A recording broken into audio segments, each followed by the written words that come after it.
একটা ডাক দিল, তখন এই গরিবরা এবং ধনীরা সবাই বুঝলো যে না, প্রয়োজনটা আমাদের সবার। ওই গরিবটাও আমার ভাই এবং গরিবটাও বুঝলো ধনীটাও আমার ভাই। কারোর সাথে কারো কোনো বিদ্বেষ নেই, আমাদের একত্রে ডাকতে হবে। এবং আমরা যদি আরেকটু দেখি, একই ঘটনা ঘটেছিল আমাদের ৭১-এর সময়। নজরুল লিখতে পারেন এই ঘটনাটা, কারণ নজরুল তখন মানে বাকশক্তিহীন, মেমোরিহীন এই জন্য, এবং তখন উনি লেখালেখি বন্ধ। ৪১ বছর বয়সে উনি ওনার বাকশক্তি হারিয়ে ফেলেন, যার কারণে ৭১-এর মতো দুর্দান্ত ঘটনা দেখে যেতে পারেননি।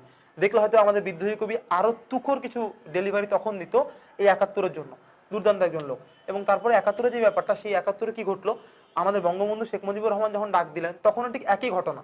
ঠিক একই ঘটনা।